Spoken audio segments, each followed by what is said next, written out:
बहुजन समाज के जन में सभी महापुरुषों का वंदन करती हूँ। आज पूरे देश में एक साथ 100 से अधिक क्लस्टरों में क्लस्टर अधिवेशन संपन्न किए जा रहे हैं।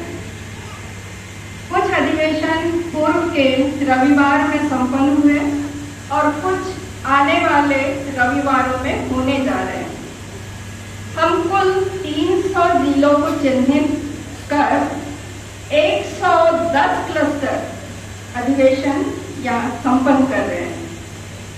इस श्रृंखला में यहाँ मध्य प्रदेश राज्य के बालाघाट और सिवनी क्लस्टर के अधिवेशन के प्रथम सत्र की अध्यक्षता के तौर पर मैं अधिवेशन के उद्घाटक मूल निवासी डॉक्टर राकेश चौरे जी, सहायक प्राध्यापक वारासिनी, मुख्य अतिथि डॉक्टर विनोद सिंह, सहायक प्राध्यापक वारासिनी, विशेष अतिथि मूल निवासी डॉक्टर सुनील कुमार माथुरकर, प्राचार्य महाविद्यालय मैहर, इनका मैं शुक्रिया अदा करती हूँ कि उन्होंने भारत के लोकतंत्र और संविधान के लोक महोत्सव में अपनी अग्रणी भूमिका निभाते हुए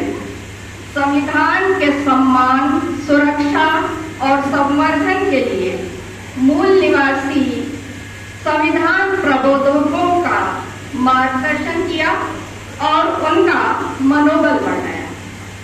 साथियों, आपने जिस उत्साह और जोश के साथ BS4 राष्ट्रव्यापी महाजन जागरण अभियान को इस क्लस्टर के हर वर्ग, गांव और गली तक ले जाने के कार्य को अंजाम दिया है, उसका परिणाम है कि आज ये सभागार हमारे मूल निवासी साथियों से भरा हुआ है। इसके लिए मैं आप सभी का, संगठन के पदाधिकारियों का मैं धन्यवाद अदा करती हूँ।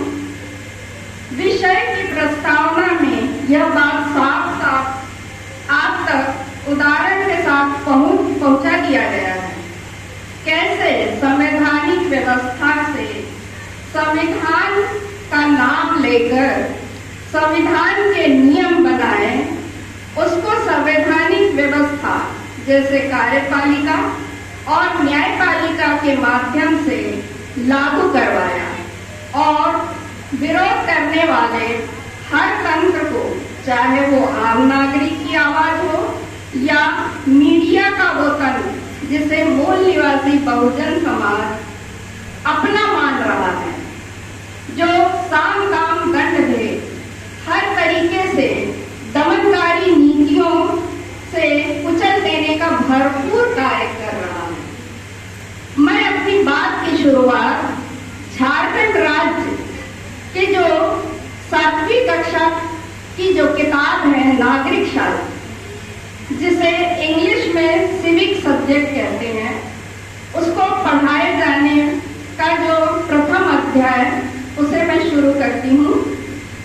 और ये प्रबल संभावना है कि अन्य राज्यों के भी बोर्ड का के जो पाठ्यक्रम है उनमें ये पढ़ाया जाता है, जिसमें जो बच्चे होते हैं वो 13 और 14 वर्ष के होते हैं, तो इन्हें सिखाया जाता है। उस पाठ का नाम है लोकतंत्र। वो किताब जिसका मैं प्रश्न आप लोगों को बताना चाहूंगी,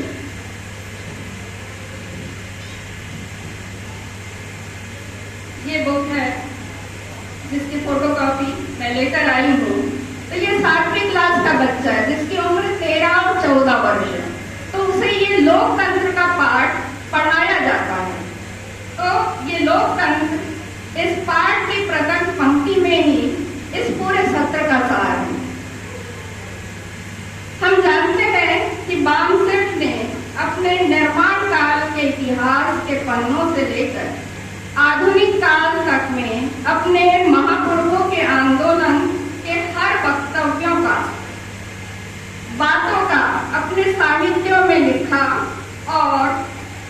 विश्लेषण किया, बुद्धिजीवी वर्ग तक वो सारी बातें विभिन्न माध्यम से पहुंचाई। बाबा साहब ने लोकतंत्र की बहुत ही सारगर्भित बातों को अपने साहित्य में लिखा और संविधान सभा के अपने अंतिम भाषण लोकतंत्र और सामाजिक लोकतंत्र को बहुत ही सरल अर्थों में समझाया। पर जब हम जन आंदोलन खड़ा करना चाहते हैं तो आम जन के मन मस्तिष्क में जो बात, जो शब्द सरलता से बैठ जाए और कम समय में हम उसको इस आंदोलन से जोड़ सके, ऐसी विधा का हमें इस्तेमाल करना चाहिए। इस बात को ध्यान में रखकर हम आपको कक्षा 7वीं का फिर से मैं स्मरण कराना चाहूंगी कि आप भी उस अध्याय से गुजरे जहां लोकतंत्र को सबसे सरल भाषा में बताया गया है। लोकतंत्र किसे कहते हैं? एक अबोध बालक जो उस 7वीं कक्षा का बच्चा है, वो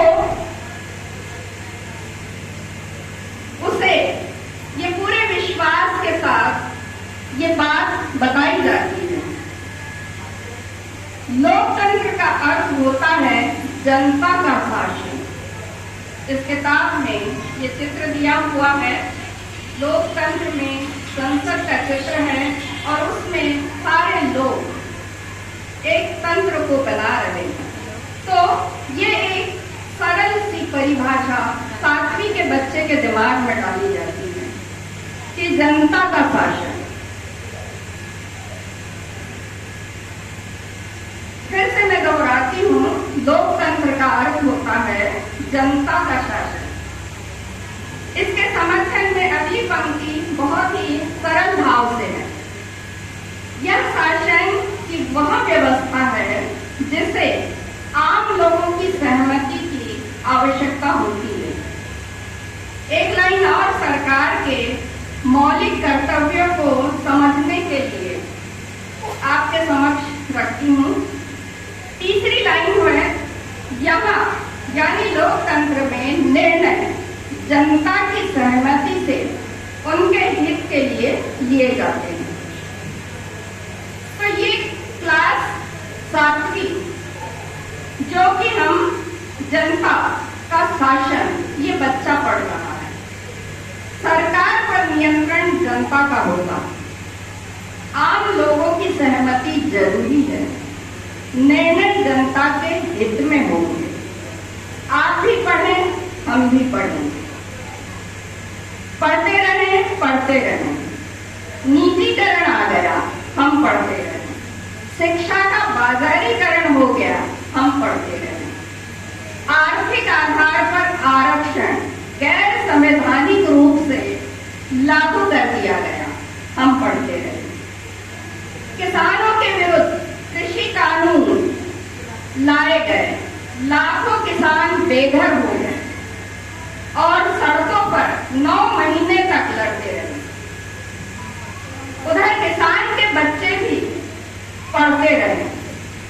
आम लोगों की सहमति से नीतियां लोकतंत्र में बनती है, हम पढ़ते रहे। जाति के नाम पर कांग्रेस हो या बीजेपी या आम आदमी पार्टी, सभी के मूल निवासियों की प्रताड़ना जारी है। यहाँ तक कि देश के भूतपूर्व राष्ट्रपति KR नारायण हो या फिर राष्ट्रपति रामनाथ कोविंद या वर्तमान राष्ट्रपति द्रौपदी मुर्मू को वर्ण व्यवस्था के तहत अपमान किया जाता है। जहां जनता का शासन होना था, वहां आर्य ब्राह्मण नेहरू ने ब्राह्मणी व्यवस्था का शासन की नींव चुपके से रख दी। और हम पढ़ते रहे, लोकतंत्र का होता है जनता का शासन। कांग्रेस ने RSS बनाई और RSS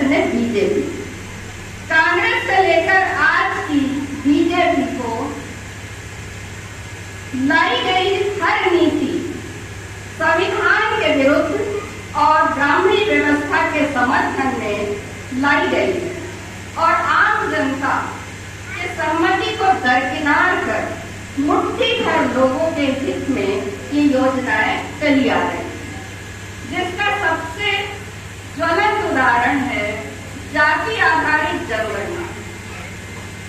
आम जनमानस की आवाज बनने के बावजूद जाति आधारित जनगणना नहीं कराना।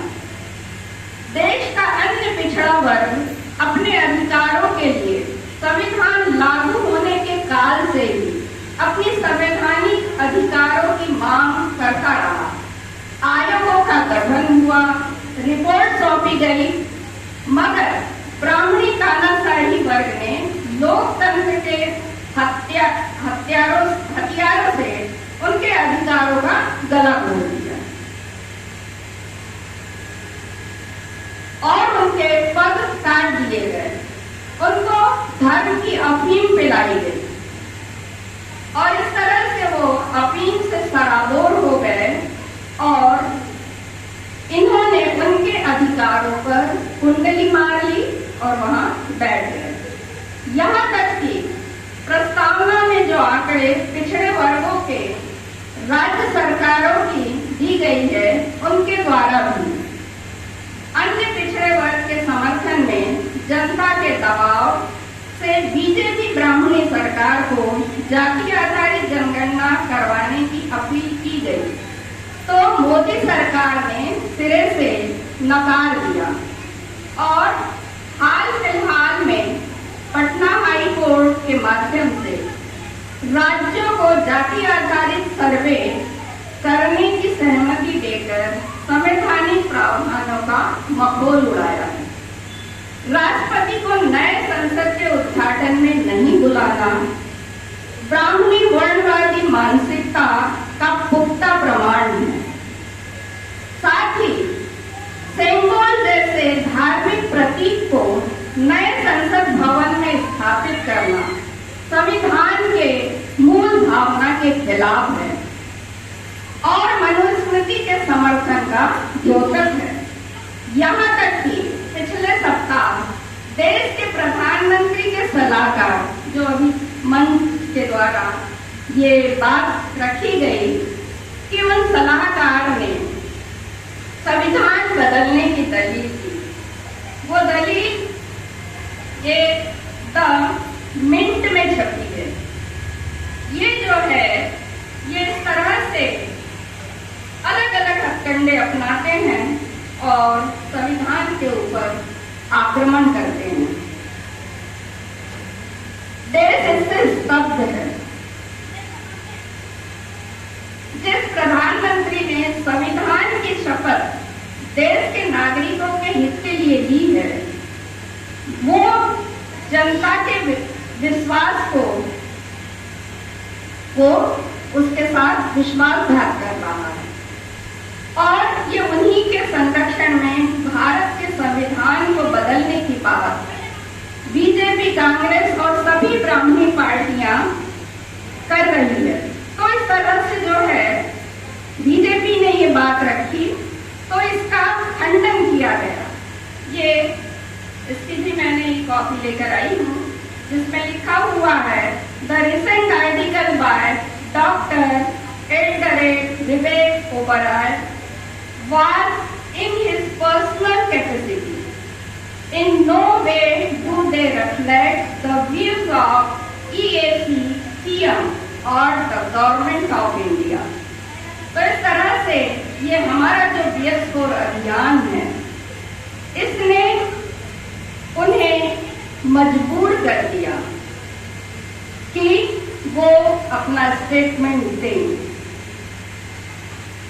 पूरी दुनिया में जहां लोकतंत्र अपने वास्तविक स्वरूप को हासिल करने के मार्ग पर अग्रसर है, जिससे लोकतांत्रिक देश के नागरिक अमन चैन की जिंदगी जी रहे हैं, बंधुत्व और न्याय जहां फल फूल रहा है, वहीं भारत में ब्राह्मणी ताकतें पूरे देश को धर्म के नाम पर उनकी अमन चैन से जो जिंदगी जी रहे हैं उस पर खूनी राह में लेकर खड़ा कर रहा है।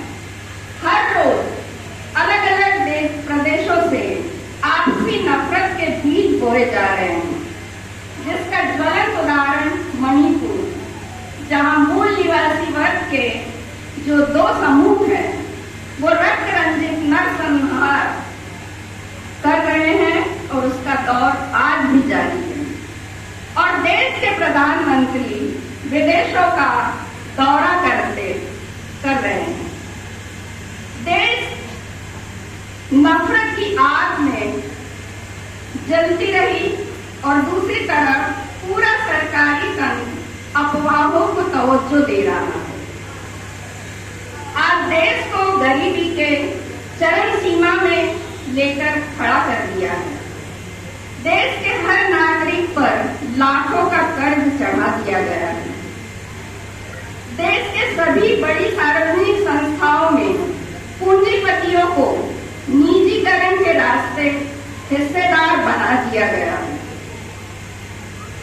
किसान, मजदूर, युवा, महिला, बच्चे सबके जीवन दांव पर लगे हुए हैं और देश में गृह युद्ध की रणनीति और आपातकालीन स्थिति का निर्माण किया जा रहा है। उस दौर में हम पूरे देश में 300 जिलों में संवैधानिक मार्गों को तलाशते हुए आम जनता को इस आंदोलन में शामिल करने के अभियान में लगे हुए हैं। हमने पहले भी देखा है कि कैसे फूले अम्बेडकरी आंदोलन की प्रतिक्रिया में दुश्मन वर्ग समाज को गुमराह करने के लिए आए दिन कुछ न कुछ सबूते ब्राह्मणी मीडिया तंत्र से हमारे सामने परोसता है।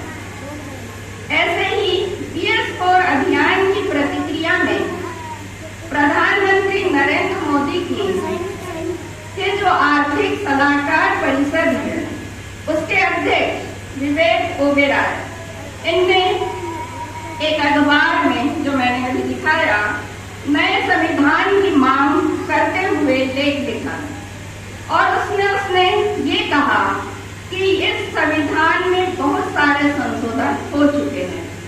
जो पूर्व वक्ताओं ने ये बात कही और ये औपनिवेशिक विरासत है। भारत सरकार अधिनियम 1935 है, इसलिए नया संविधान नए सिरे से लिखा जाना है। वो भी अगस्त माह की 15 तारीख को उन्होंने ये बयान दिया।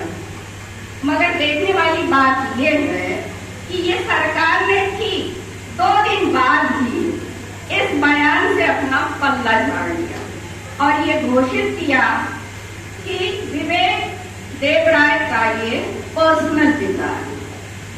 इसका मतलब है कि सरकार को इस BS4 अभियान की ताकत का एहसास है।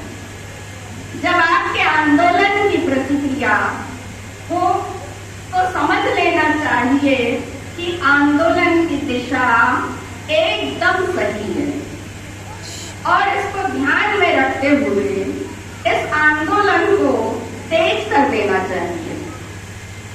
बामसेफ ने अपने महान पुरखों से सीख लेते हुए सकारात्मक परिणाम देने वाले आंदोलन चलाने का बीड़ा उठाया है। तो हम समाधान की बात करेंगे। जहां देश के हर तबके में निराशा, हताशा का माहौल निर्माण करने की पूरी कोशिश की जा रही है। वर्षों से देश में लगातार भारतीय संविधान के मूल्यों को स्थापित करने के सबसे उत्तम मार्गों को ध्यान में रखकर राष्ट्रव्यापी जन जागरण अभियान BS4 हम चला रहे हैं और इस अभियान से जुड़े सभी मूल निवासी तबका उत्साह से लबरेज है। इस पर बात और करेंगे, मगर उससे पहले उस अध्याय की एक पंक्ति का फिर से मैं ध्यान आकर्षित करना चाहूंगी जो लोकतंत्र की परिभाषा को समझाने वाले पैरा में उल्लिखित है।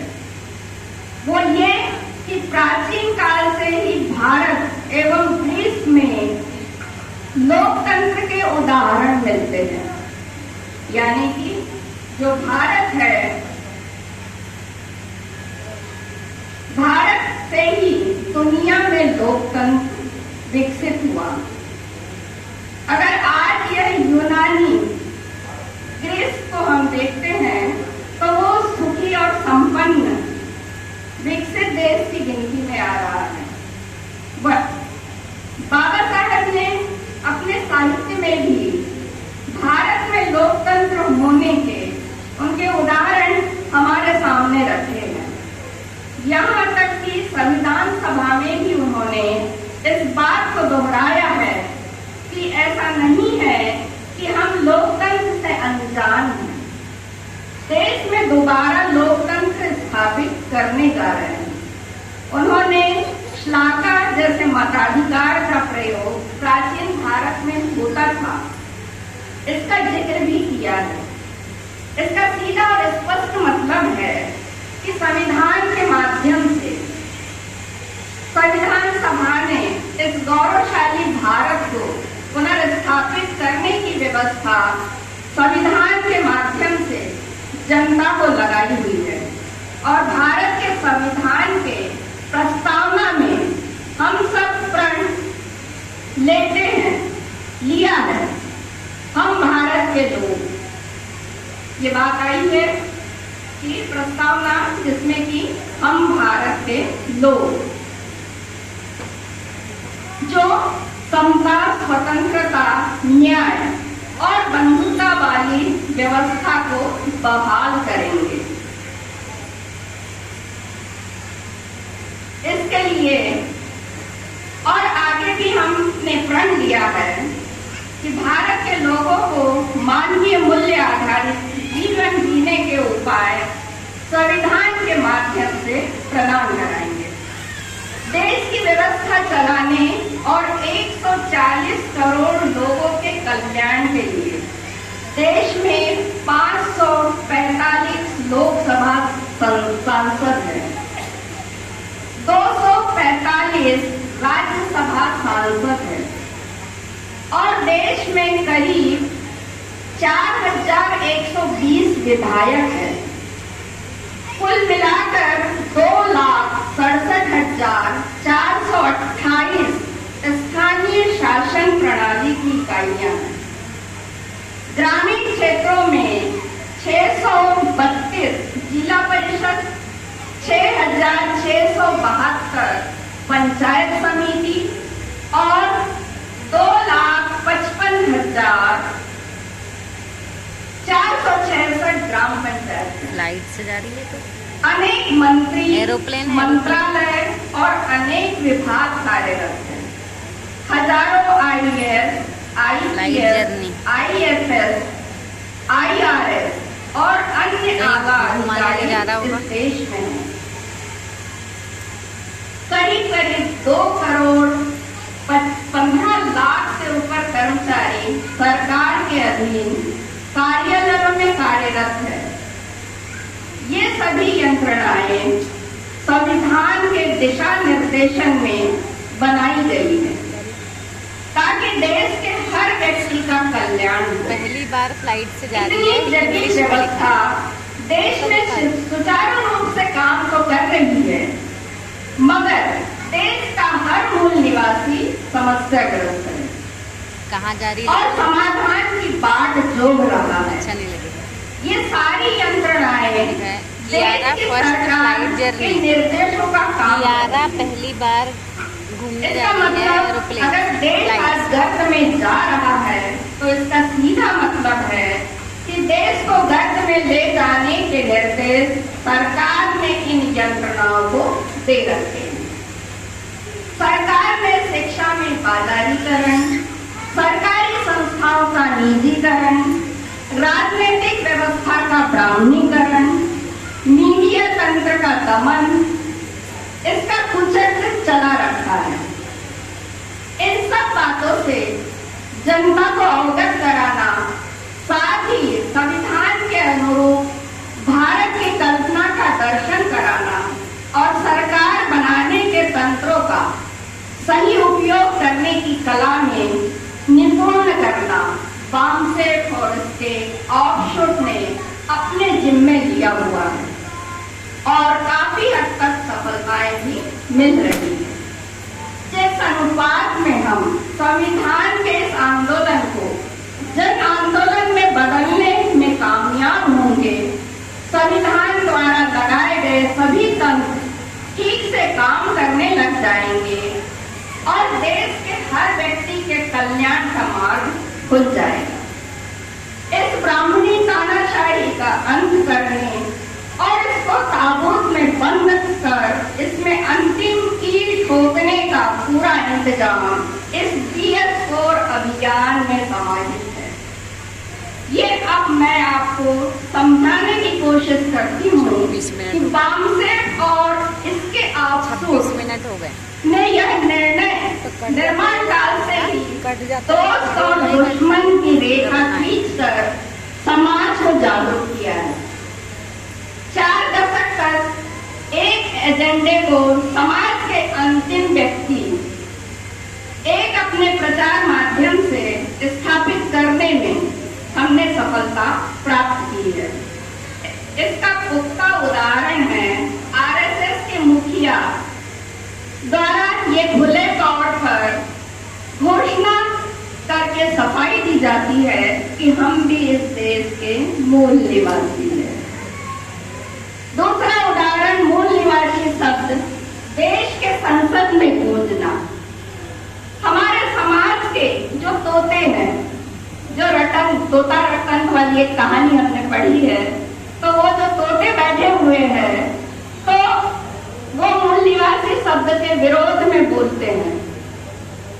यहाँ तक कि ग्राम स्तर तक में आर्य ब्राह्मणों का विरोध खुले स्वर में हो रहा है और पूरे देश में चर्चा है कि आर्य ब्राह्मण विदेशी है। बामसेफ ने अपने समर्पित कार्यकर्ताओं के माध्यम से लगातार जन जागरण से इस एजेंडे को पब्लिक का एजेंडा बना दिया। अब इसके आगे हम पिछले 4 वर्षों से कई संवैधानिक एजेंडे को जनता का एजेंडा बनाने का काम कर रहे हैं। इसके लिए हमने इस वर्ष के प्रारंभ से ही पूरे देश में 25,000 संविधान प्रबोधकों को चिन्हित किया है और उनके माध्यम से हम नए एजेंडे को पब्लिक का एजेंडा बनाना चाहते हैं। वो एजेंडा मैं आपके सामने रखती हूँ। पहला है राष्ट्रीयकरण का पैगाम, निजीकरण पर लगाम, साथ में क्रीमी लेयर का अंत। दूसरा एजेंडा है स्वास्थ्य, शिक्षा व रोजगार में नाकाम व्यवस्थाओं का भंडाफोड़ अभियान। तीसरा है जाति आधारित जनगणना, चुनौती और उपाय। अगला है मूल निवासी पहचान, सांप्रदायिकता की बुराइयों की सबसे अच्छी बात। पांचवा NCC MBO भारत में मूल निवासी बहुजन संगठनों का एकता अभियान। छठवा एजेंडा है अभिव्यक्ति की आजादी पर हमलावर ताकतों को रोकने का अभियान। और सातवां है संवैधानिक मूल्यों की अभिवृद्धि का अभियान। इन सारे गंभीर मुद्दों को पब्लिक का एजेंडा हम इस अभियान के तहत स्थापित करना चाहते हैं। इसके पीछे जो मकसद है उसको भी आपके सामने रखना चाहूंगी। आप देखेंगे कि इस विशाल लोकतंत्र में जनता सर्वोपरि है, मगर जनता का मनोबल देश के ब्राह्मणी तानाशाही व्यवस्था ने हमेशा से तोड़ा हुआ है और उसके सोच को संकीर्ण बना दिया। जब लोकतंत्र का महापर्व देश में संपन्न होता है और जनता के बीच जनप्रतिनिधि वोट मांगने जाते हैं तो जनता असहाय सी महसूस करती है और अपने छोटे छोटे मुद्दों को अपने जनप्रतिनिधि के सामने रखती है। जैसे लाल कार्ड बनाना, पीला कार्ड बनाना, राशन कार्ड बनाना, सड़क, पानी, बिजली, इन समस्याओं को रखती है।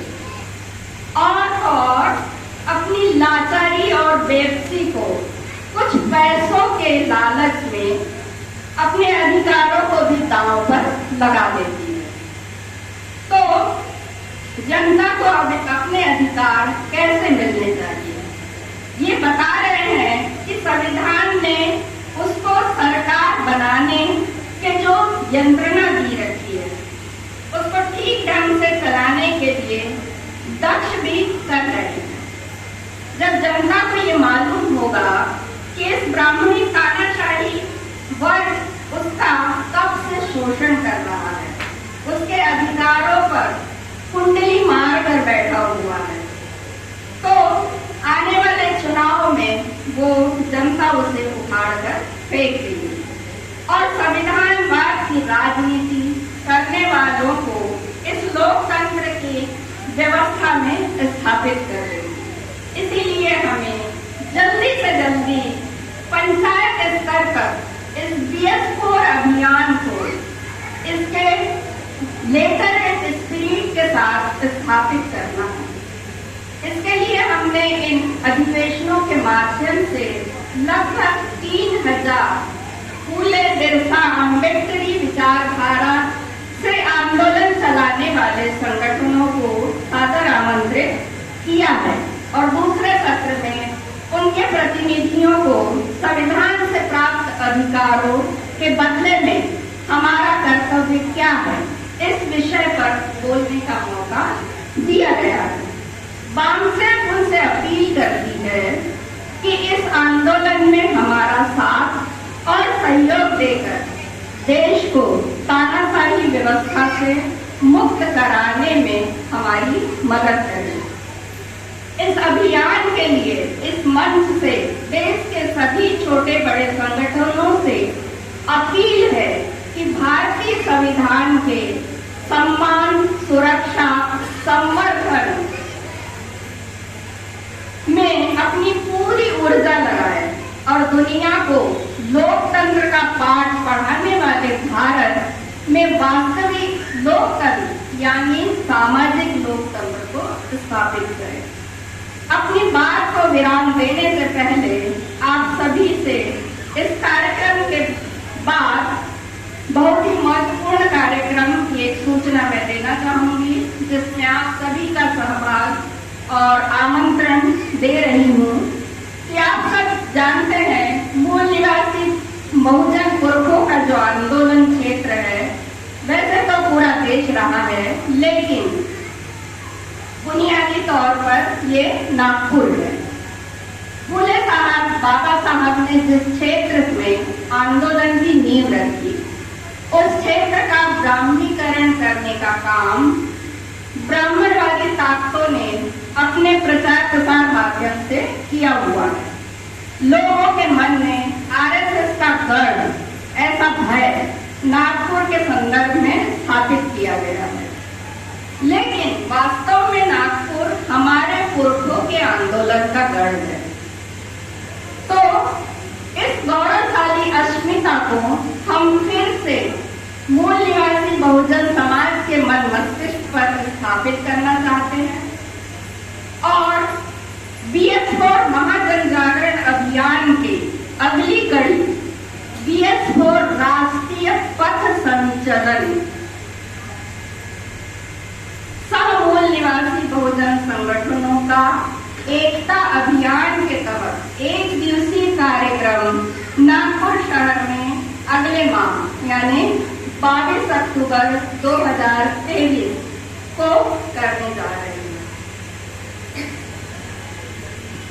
हर क्लस्टर से कम 100 मूल निवासी साथी इस कार्यक्रम में अनिवार्य रूप से शिरकत करेंगे और पूरे देश में उपस्थित होने वाले साथियों के साथ राष्ट्रीय पथ संचलन के माध्यम से मूल निवासी महापुरुषों का गढ़, ऐसा संदेश हम नागपुर से देना चाहते हैं। इसके लिए सभी तैयारी हम कर रहे हैं। आपसे अपील है कि आप 21 अक्टूबर को नागपुर पहुंच जाएं। इसकी जानकारी अन्य संगठनों और मूल निवासी बहुजनों के बुद्धिजीवी वर्ग तक आप लेकर जाएं। इस आशा और विश्वास के साथ मैं अपने अध्यक्षीय भाषण को विराम देती हूँ कि हम सब मिलकर अपने तन मन धन का सदुपयोग करते हुए इस महाजन जागरण अभियान को जन जन तक ले जाएंगे और पूरे देश में जन आंदोलन के माध्यम से भारत में लोकतंत्र स्थापित कर समता, स्वतंत्रता, न्याय और बंधुता स्थापित सिर्फ आधारित ये समाज का निर्माण करेंगे। अंत में कहूंगी बहुजन साथियों से कि मूल निवासी बहुजन साथियों, अपने परों को खोलो, जमाना उड़ान देखता है। बहुजन साथियों, अपने परों को खोलो, जमाना उड़ान देखता है। जमीन पर बैठकर आसमान न देखें। जमीन पर बैठकर आसमान क्यों देखता है? अपने परों को खोल, जमाना उड़ान देखता है। जय हिंद, जय मूल निवासी, जय भारत, जय सभी।